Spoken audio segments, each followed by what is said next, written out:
Hoje a gente vai continuar falando sobre jurisdição tradicional e técnicas autocompositivas e a gente já falou sobre as técnicas de jurisdição tradicional e a gente falou também sobre arbitragem.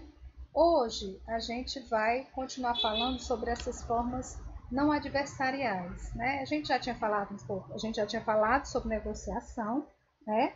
Lembrando que na negociação não há um terceiro, né, que auxilia ou ajuda na composição do conflito, mas são as próprias partes que chegam ao acordo final. Uma coisa importante sobre a negociação é que ela pode se dividir tanto em cooperativa como adversarial. Né? Na cooperativa, quando as partes se utilizam de formas semelhantes, né, no manejo do conflito, né, e vão procurar uma solução justa e satisfatória para ambas as partes, né? Ou seja, quando não há aquele desequilíbrio que eu falei no final da aula passada, na mesa de negociação, mas ela é adversarial se as partes utilizarem de estratégias que vão ser competitivas e vão buscar aquele tipo de solução ganhador-perdedor, né? Nós falamos também na aula passada sobre a conciliação, né? Uma coisa importante na conciliação é que são, né, embora haja um terceiro, né, que é o conciliador, né, são as próprias partes que vão resolver o litígio, né? Dessa forma, eles vão ser então responsáveis pelos compromissos que vêm assumir ao final da conciliação. Então, o conciliador, como a gente viu na aula passada, ele até pode propor, ele até pode estabelecer algumas sugestões, mas a solução é construída pelas pessoas envolvidas nessa conciliação. Daí porque esse compromisso é um compromisso assumido pelas próprias partes, né? A conciliação ela vai se concentrar na questão objetiva, naquilo que as partes trazem para a sessão, ou seja, isso vai ser a figura do processo. Lembra quando a gente falou sobre figura e fundo? Isso vai ser a figura do processo, certo? Isso faz com que não se desperte a percepção para elementos relevantes que possam estar ocultos no fundo, né, que vai se manter indiferenciado. Aqui, não necessariamente a gente vai trazer questões outras, a gente vai objetivar na solução daquele conflito, certo? O que vai ser bem diferente quando a gente tratar sobre a mediação. Tá? A gente já viu aí que na mediação a gente também tem um terceiro atuando, mas o objetivo desse terceiro, como eu coloquei aí, é o realinhamento dessas divergências entre as partes, ou seja, a retomada da comunicação entre essas partes. Daí porque eu disse para vocês que na mediação o acordo ele é uma consequência dessa retomada de diálogo, né? Dessa retomada de como é que eu digo, do relacionamento entre as partes. Daí, quando a gente vai ver qual é o melhor método, será que é a negociação? Será que é a conciliação? Será que é a mediação? Uma das pistas, por exemplo, para a gente saber se vai ser conciliação ou mediação, é exatamente qual é o tipo de relacionamento que essas pessoas envolvidas têm, certo? É uma coisa pontual, por exemplo, eu tive um problema com a Oi, ou eu tive um problema com as Casas Bahia, ou eu tive um problema com a venda, com o supermercado, né? Então, quando é uma coisa pontual, né? Ou seja, quando não existe um relacionamento pretérito e nem vai haver uma continuidade desse relacionamento a miúde entre as pessoas envolvidas, a gente trata de conciliação. Por quê? Porque o meu objetivo é resolver aquele meu problema com a Enel, aquele meu problema com a Oi, aquele meu problema com as Casas Bahia, aquele meu problema com o supermercado Lagoa. Então, assim, eu tenho um objetivo específico, né, que é resolver aquela questão pontual, mas eu não tenho um relacionamento, sobretudo afetivo, né, com essa outra parte, certo? Por isso, a questão pode ser mais objetiva, né? Eu posso trazer, as partes vão tentar, né, conversar e negociar uma solução. O terceiro imparcial, que é o conciliador, que é escolhido por essas partes, mais das vezes, ele vai tentar sugerir algumas saídas, mas a decisão vai ser feita interpartes, né? São eles que vão ter o compromisso e a responsabilidade daquela decisão, certo? Nesse momento, o que o conciliador vai tentar fazer? Vai tentar neutralizar para que haja um mínimo de equilíbrio, né?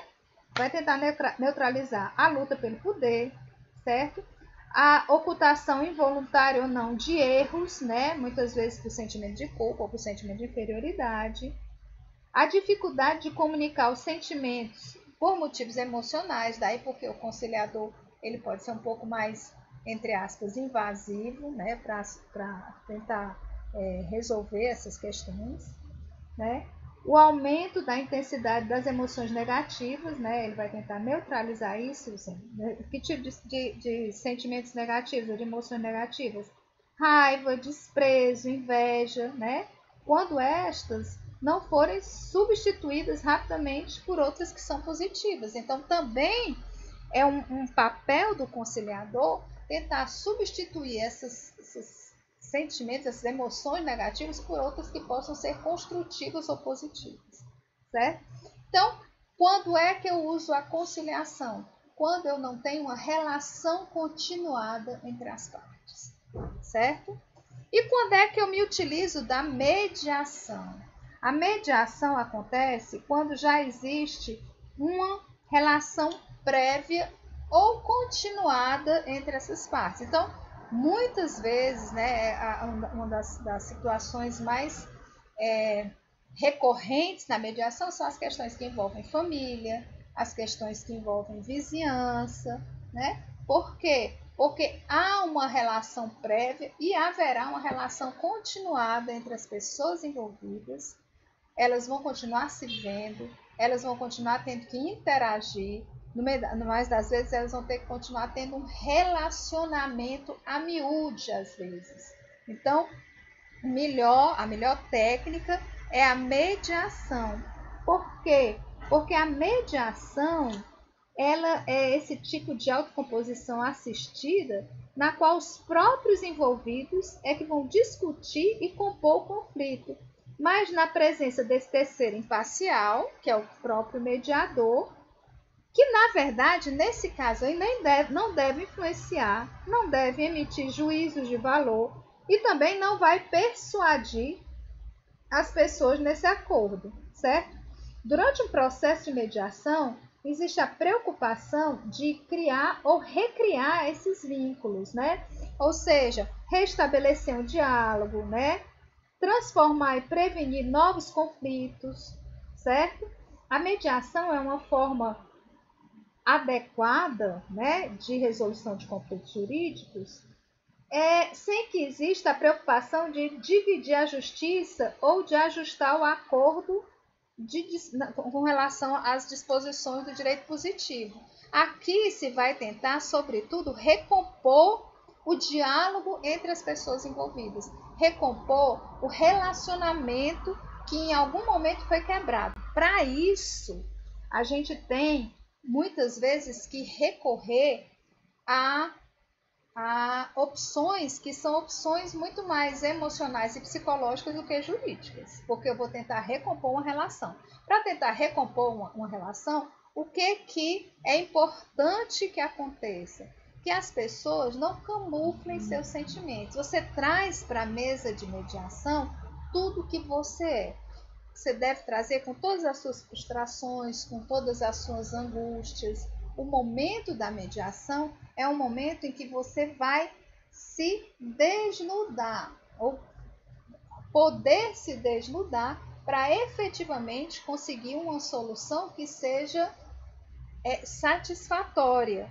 Mas para isso, como eu tenho os sentimentos estão muito envolvidos, porque, por exemplo, nas questões de família, nas questões de vizinhança, muito mais do que uma solução objetiva, as pessoas às vezes trazem para a mesa angústias, trazem para a mesa frustrações, trazem para a mesa feridas. E é isso que tem que ser tratado na mediação.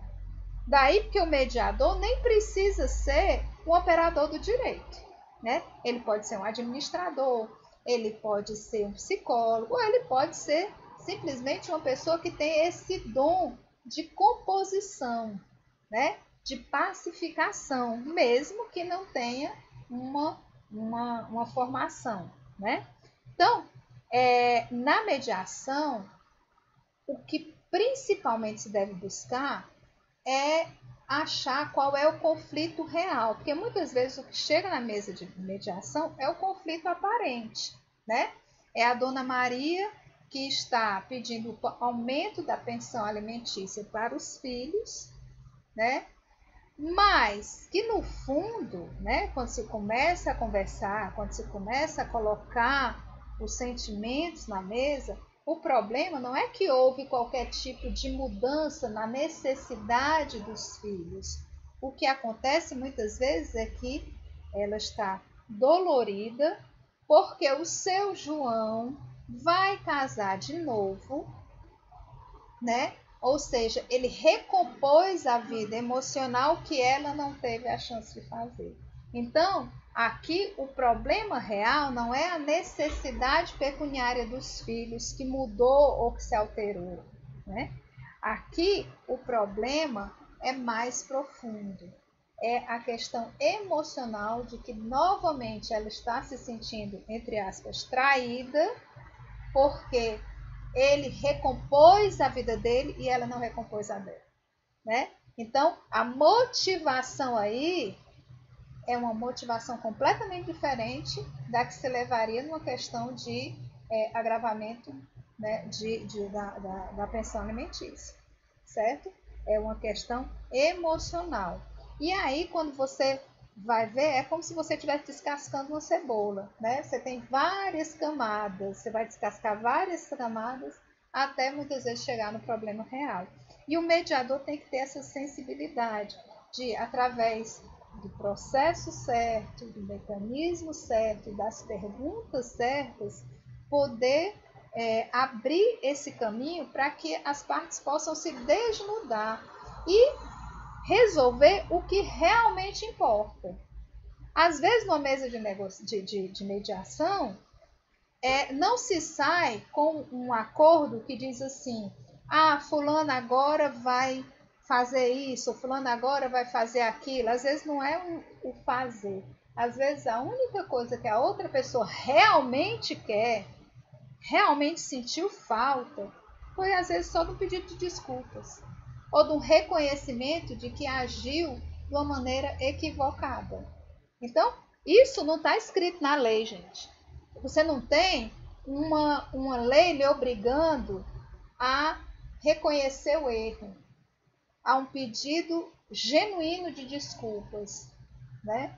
Mas muitas vezes é isso que se consegue numa mesa de mediação e às vezes isso é muito mais efetivo para trazer paz entre as partes do que dizer você tem que fazer isso, você tem que fazer aquilo, a lei mandou você fazer isso.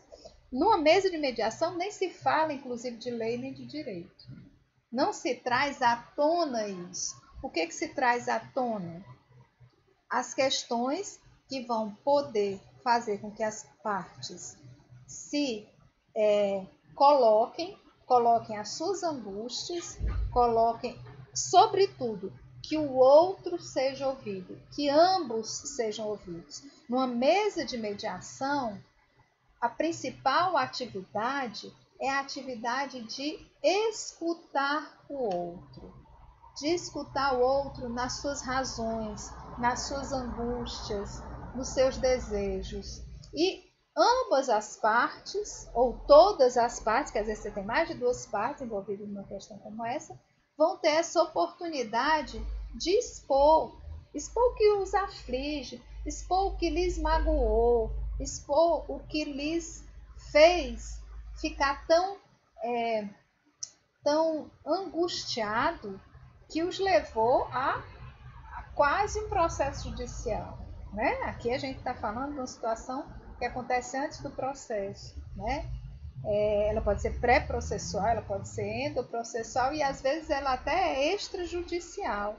Mas, sobretudo, na mesa de mediação, as pessoas têm a oportunidade de falar e de escutar. Isso é fundamental num processo de mediação, certo? Então, a gente tem inclusive uma série de princípios que vão nortear a mediação, né? Primeiro, não existe mediação se ambas as partes não estiverem com vontade de fazer, não estiverem comprometidas com isso. Então, o primeiro princípio é o princípio da autonomia da vontade, certo? Que é o poder das partes de estipular livremente, como melhor lhes convier, mediante esse acordo de vontades, a disciplina dos seus interesses, inclusive suscitando os efeitos tutelados pela ordem jurídica, mas não necessariamente. Às vezes eu vou chegar a um acordo, quando eu falo de questões disponíveis, eu vou chegar a um acordo que nem tem um equivalente, né, na lei. Mas se eu estou falando de questões disponíveis, eu posso chegar àquela conclusão, certo? Então, o primeiro princípio é esse da autonomia da vontade. As pessoas envolvidas, que até prefiro nem chamar de partes, porque partes dá essa ideia adversarial, e aqui a gente está falando de um método compositivo, né?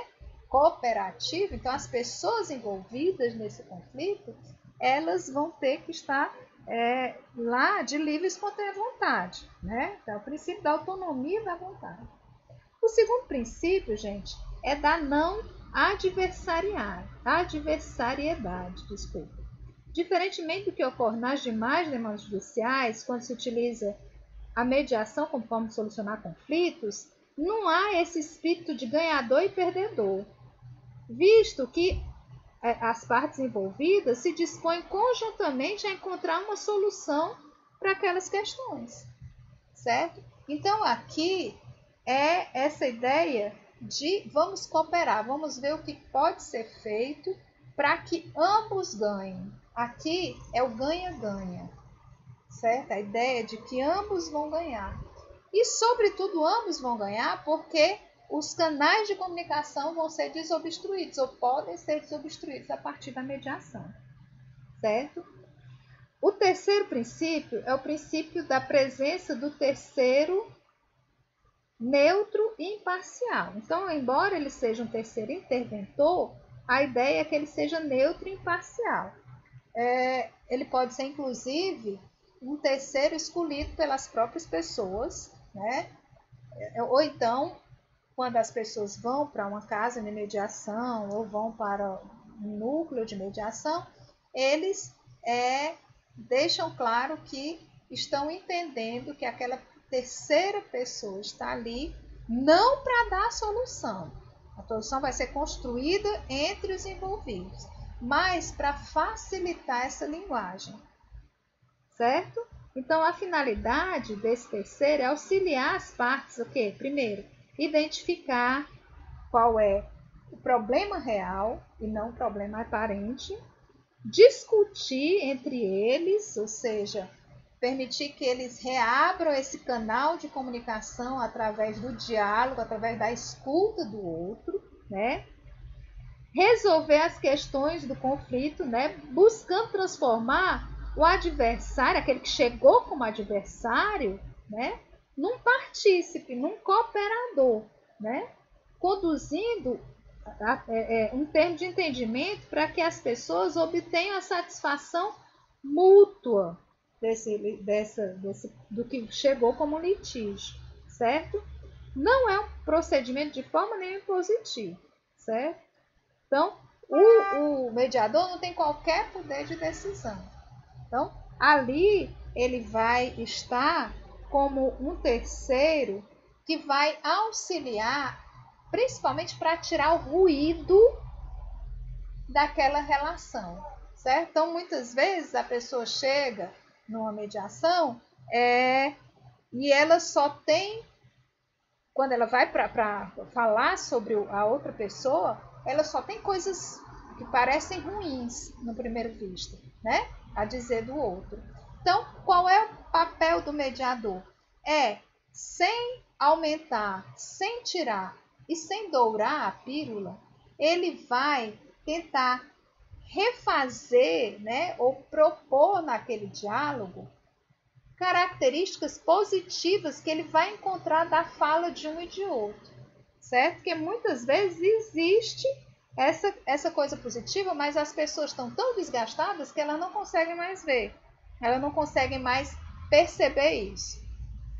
Por exemplo, uma vez chegou na mesa de mediação, na nossa mesa de mediação, lá no núcleo, um casal que chegou lá pronto para se divorciar, certo? E aí o que um dizia do outro? O que a mulher dizia do marido? Ah, ele não me enxerga mais. Ele passa o dia trabalhando e quando ele chega em casa, ele vai direto tomar banho, aí vai brincar com o menino, vai brincar com o nosso filho. Brinca, brinca, brinca, brinca. E quando o jantar tá pronto, ele come o jantar todinho sem deixar nenhum caroço.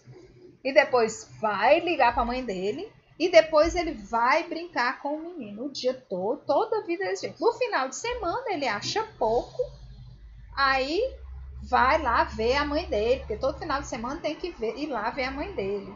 Ou seja, ele só faz isso na vida. Por sua parte, o marido disse o seguinte: essa mulher é compulsiva. O que ela faz? O dia todinho é varrendo aquela casa, varra a casa, varra a casa, varra a casa, limpa a casa, limpa a casa, limpa a casa. O menino tem que estar sempre brilhando, limpo, cheiroso. Aí vai lá e cozinha. Aí cozinha, cozinha, cozinha, cozinha. Aí, ou seja, ela é compulsiva. Quando a gente vai fazer a releitura do que eles disseram, a gente foi fazer a releitura do que eles disseram, o que a gente percebeu? Ele tinha realmente falado um monte de coisas que exaltavam qualidades dela, mas ela não conseguia ouvir assim. Ela tinha falado um monte de coisas que ressaltavam qualidades dele, mas ele não conseguia ouvir assim. Eles só estavam conseguindo ouvir a mágoa do outro. Mas na verdade, né? E aí o mediador vai retomar exatamente as palavras deles, mas sem o ruído da mágoa, vai recolocar ou recontar essa história para eles, para saber se entendeu direito. De que forma? De que forma eu poderia fazer isso como mediador? Então, eu digo assim, olha, o que eu percebi aqui é que ela tem que ele tem uma tremenda admiração pela senhora. Aí ela saltou de lá e disse, a senhora está doida, ele não me admira. Admire, vamos ver o que ele disse.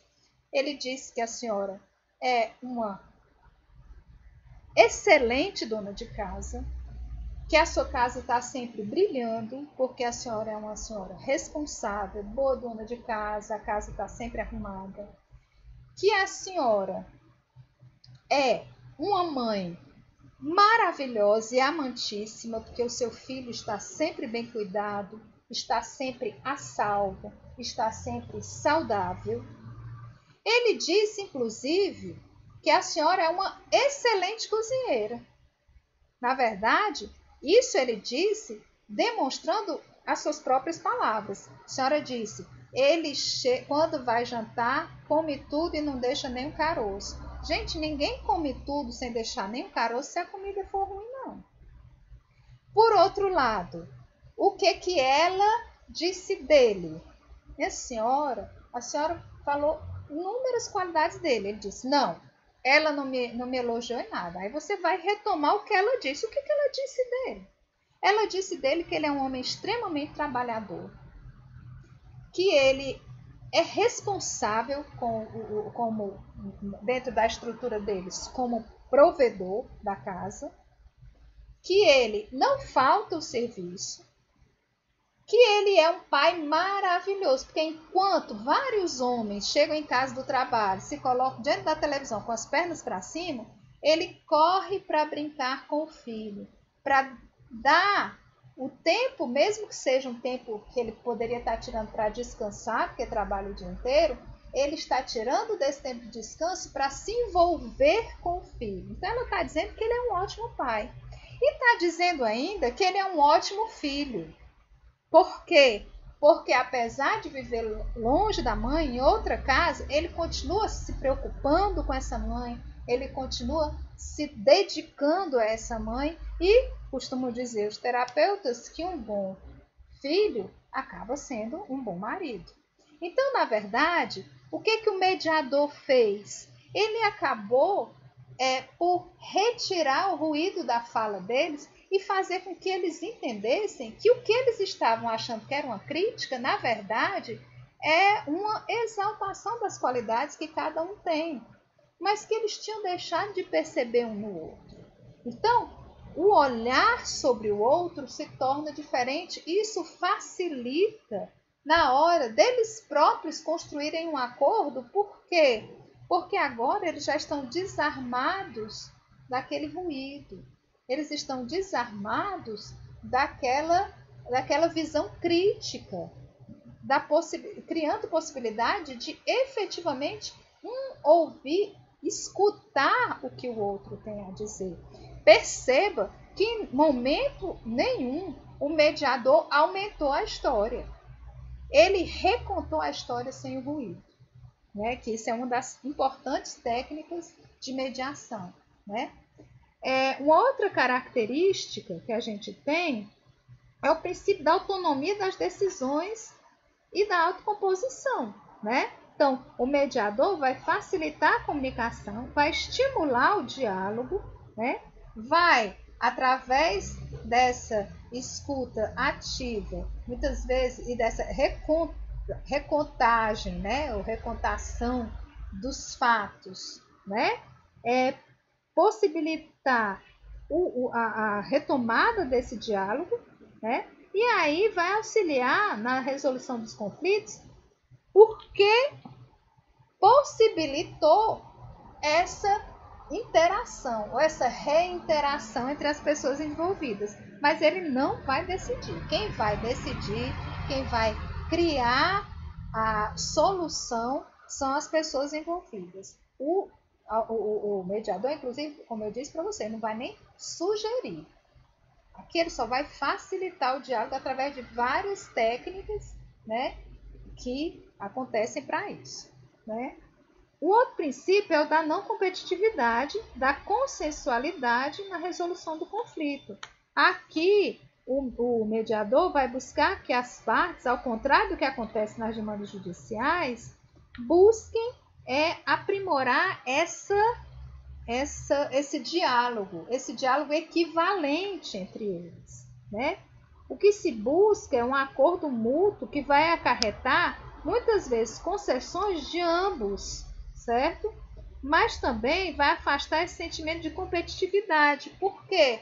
Porque aqui a gente vai tentar neutralizar essa relação adversarial, né? Como? Possibilitando essa escuta. Quando eu me abro para ouvir o outro, eu acabo entendendo as razões dele, certo? E isso é riquíssimo no processo de mediação. Se eu me proponho a escutar o outro, eu vou entender o que ele sentiu e por que ele reagiu daquela forma, né? E o outro vai me escutar e vai entender o que eu senti, por que eu estou reagindo daquela forma. Então, nesse momento, né, o que vai acontecer? Eu vou poder olhar o outro de uma maneira diferente, não como meu adversário, mas como alguém que pode construir algo, né? E, por fim, o princípio da flexibilidade e da informalidade do processo. Exatamente porque ele é uma forma autocompositiva, vai caber às partes determinar se elas querem a mediação, até que momento elas querem essa mediação, se elas não querem mais. É que nem aquela história lá do próprio primeiro princípio da autonomia. Eu só vou ter uma mediação, né, esse momento, né, de construção de resolução, até quando as pessoas quiserem. Por isso que ele é informal. Por isso que ele prima pela informalidade, tá? Então, os participantes vão construir as bases para que elas possam firmar esse acordo. E isso fica muito claro, gente, logo na sessão de abertura. Assim que as pessoas chegam, né, os envolvidos chegam para a sessão de mediação, o mediador tem que deixar bem claro, primeiro, que aquele é um procedimento informal, que aquele é um procedimento em que só vai ser possível a solução se essa solução for construída por eles, certo? Vai deixar claro que ele, mediador, não é juiz, não vai ser ele que vai decidir, mas os próprios envolvidos é que vão construir essa decisão, essa solução. Vai deixar claro também que aquele processo aquele procedimento, melhor dizendo, é um procedimento confidencial, que ninguém vai falar sobre isso quando sair dali. A única possibilidade de se quebrar essa confidencialidade é que se for confessado ali algum crime, né? E aí isso também tem que ser deixado claro. Né? Aí, nesse caso, a confidencialidade terá que ser quebrada, né? E terá que ser remetida às instâncias competentes, né? Mas, caso contrário, ali vai ter toda uma confidencialidade, que inclusive, durante o procedimento, pode-se até ter um momento em que uma das pessoas ou um dos envolvidos pode falar sozinho com o mediador, né, para expor mais tranquilamente as suas razões, para que o mediador possa auxiliar nesse momento depois, quando ambos voltarem. E sendo dada essa oportunidade a um, tem que ser dada essa oportunidade ao outro, certo? Porque, mas isso é absolutamente dentro de uma autonomia de vontade, ou seja, ninguém está obrigado a essa sessão individual com o mediador, mas essa oportunidade tem que ser dada, né? Por quê? Porque muitas vezes uma das pessoas envolvidas tem muita dificuldade de expressar o que sente. Então, ela às vezes consegue expressar isso num momento sozinho com o mediador, e o mediador pode, a critério dessa própria parte, colocar isso na mesa para tentar facilitar esse diálogo, para tentar facilitar o entendimento do conflito, certo? Então, são circunstâncias, né, que são muito ricas nesse processo de mediação, né? Então, quando a gente vai falar desses efeitos emocionais da mediação, né? Sobretudo, com o que a mediação trabalha, né? Ou o que ela vai promover, né? O deslocamento de emoções negativas para emoções positivas, né? Quando eu tento tirar o ruído, né, do que foi dito, né? Facilidade para migrar das posições que foram enunciadas para fazer emergir os reais interesses dos participantes. É como eu falei, a história da cebola. A gente vai tirando as cascas para saber qual é o motivo real daquela demanda, né? Se chegou na gente um motivo real, se chegou um motivo aparente. Porque se chegou um motivo aparente, eu não posso só tratar um motivo aparente. Por quê? Porque enquanto o motivo real não for tratado, aquela demanda não vai ser resolvida e ela vai voltar, as pessoas vão voltar a se colocar numa situação de conflito. Por isso que eu tenho que buscar o motivo real e tratar esse motivo real, porque aí, consequentemente, o motivo aparente também vai ser tratado, certo? Concentração nas emoções positivas, e isso tem que ser, o mediador tem que ter muito cuidado até com a fala dele. Se você tiver a oportunidade de visitar um centro de mediação ou um núcleo de mediação, você vai ver que tudo é voltado para essa ideia de composição. Por exemplo, a mesa é uma mesa redonda. Para quê? Para que as pessoas possam estar sempre equidistantes. E mesmo sendo uma mesa redonda, as pessoas envolvidas sempre vão estar uma do lado da outra e não uma em frente à outra. Por quê? Porque estando lado a lado, até essa posição física da mesa vai indicar a possibilidade de uma cooperação, certo?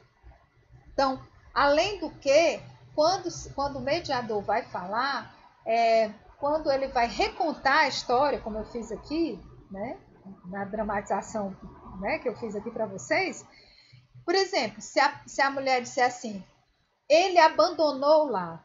Quando eu vou recontar, Eu vou dizer como? Ele saiu de casa. Então, eu vou evitar aqueles termos que carreguem um significado negativo ou conflituoso. Eu disse que ele ficou em casa? Não, eu não disse que ele ficou em casa. Mas eu também não disse que ele abandonou. Porque a expressão abandono tem uma carga negativa muito maior. Então, eu vou dizer que ele saiu de casa, né? Então, é uma forma de... Eu continuo dizendo o que ela disse, mas eu disse isso de uma forma que carregou menos um sentido negativo do que quando ela disse que abandonou. Então, até mesmo quando eu vou recontar essa história para saber se eu entendi ou não, saber se era aquilo mesmo ou não, eu tenho que fazer isso, e essa é uma técnica, essa técnica de recontar, serve para duas coisas. Primeiro, para o mediador saber se realmente ele entendeu o que as pessoas disseram. E segundo, para fazer essa retirada do ruído e essa retirada das palavras que causam essa carga emocional negativa, certo? Concentrando nas emoções positivas, né?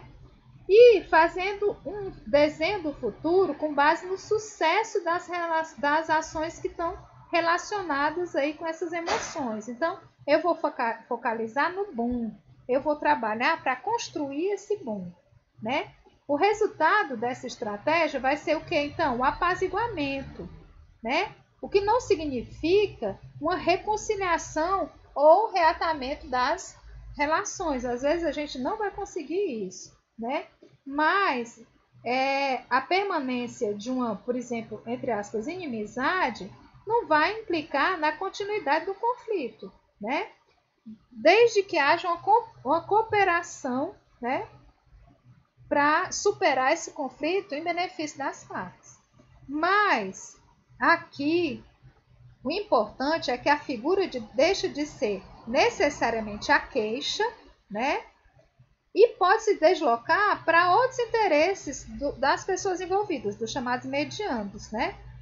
Que vêm a identificá-los. Então eu vou sair daquela, eu vou tirar a queixa como figura, então a queixa vai para o fundo, e vou trazer aqui como figura a possibilidade, né, de outros interesses que possam ser convergentes entre aquelas pessoas envolvidas, certo? O relacionamento interpessoal é que vai ganhar importância, às vezes até muito maior do que questões que sejam, por exemplo, questões monetárias, como no exemplo que eu falei da Dona Maria, que queria o aumento da pensão alimentícia, mas nem era porque precisava, mas é porque ela estava se sentindo magoada. Então, vamos tratar essa mágoa. Talvez o seu João precise dizer, olha, me desculpe, eu não queria magoar você, eu não estou reconstruindo a minha vida como uma forma de lhe agredir. Talvez eu tenha que passar mais tempo com as nossas crianças para que você tenha uma oportunidade de também refazer a sua vida, né? De também ter um tempo para você. Então, tudo isso pode ser estabelecido, certo? Então, os medianos vão exercitar, né, suas características de personalidade, de independência e de autocontrole, né? E, eventualmente, eles até tivessem em algum momento ignorado isso. Mas, para a gente chegar nesse ponto, as pessoas precisam primeiro ter a liberdade de falar, né? Você vai dizer que as pessoas têm que manter o respeito entre elas, mas elas têm que ter a oportunidade de primeiro expurgar tudo o que elas estão sentindo para que a gente trabalhe com fatos reais, né? A mediação, por meio da neutralização do poder de uma parte sobre a outra, vai estabelecer o equilíbrio entre as partes. Então, se uma das partes é muito eloquente e a outra nem tanto assim, no processo de mediação a gente vai buscar esse equilíbrio entre as pessoas, né? Ao final de uma sessão bem-sucedida, os mediantes vão experimentar uma sensação, devem experimentar a sensação de paz, certo? Então, professora, mas eles continuaram se divorciando? Sim, muitas vezes eles continuam se divorciando. Só que eles são divorciandos e divorciados que têm condições de se encontrar. São divorciados que continuam mantendo uma relação de civilidade. São vizinhos que conseguiram resolver aquele conflito e podem continuar se encontrando no mercado, se encontrando nas reuniões de condomínio e mantendo uma relação civilizada entre eles, porque aquela convivência é uma convivência continuada, ela precisa ser pacífica, as pessoas precisam ter oportunidade de enxergar o outro, de ouvir o outro, de ser ouvido, de ser visto, né? Então, o melhor é que eles possam fazer isso dentro de uma harmonia. Por isso que quando se fala de relação continuada, a gente fala da mediação. Por quê? Porque, sobretudo, você tem emoções envolvidas, certo? Então, a gente tem várias técnicas, né, que são utilizadas para isso. A gente pode, inclusive, num outro momento, falar sobre essas técnicas, né? Que são essas técnicas de mediação. E aí, essas técnicas de mediação, elas vão auxiliar o mediador. Claro, gente, na próxima aula eu vou fazer uma explanação sobre algumas dessas técnicas, mas isso aqui não é um curso de formação de mediadores, mas é só para que vocês entendam o como essas técnicas facilitam na resolução dos conflitos, né? Ou facilitam que as pessoas envolvidas não venham a reincidir nesse mesmo conflito, porque um grande problema de quando você não constrói a solução é que você não se compromete com o resultado, né? Tanto na conciliação como na negociação, quanto na mediação, a palavra-chave é comprometimento. As pessoas envolvidas estão dispostas a se comprometer, estão dispostas a tomar responsabilidade nas suas mãos pela solução e pelo resultado, certo? Então, isso vai deslocar a possibilidade de colocar a culpa no outro, porque eu estou construindo junto, certo? Então, isso vai fazer com que as pessoas adquiram uma maturidade relacional e uma maturidade também no reconhecimento da sua responsabilidade no que diz respeito àquela solução. Isso vai facilitar, inclusive, que aquela solução seja eficaz, né? Que não haja reincidência. Embora o acordo de mediação seja um título executivo para ambas as pessoas envolvidas, ou para a quantidade de pessoas envolvidas que estiver ali, o acordo tanto de mediação como conciliação é um título executivo. As pessoas estão se comprometendo a fazer aquilo, principalmente quando há uma homologação judicial desse termo. Mas, sobretudo, ela vai garantir que, como fui eu que construí, eu tenho a responsabilidade de dar cumprimento àquilo sem que eu precise ser executado, certo? Isso é a parte mais interessante.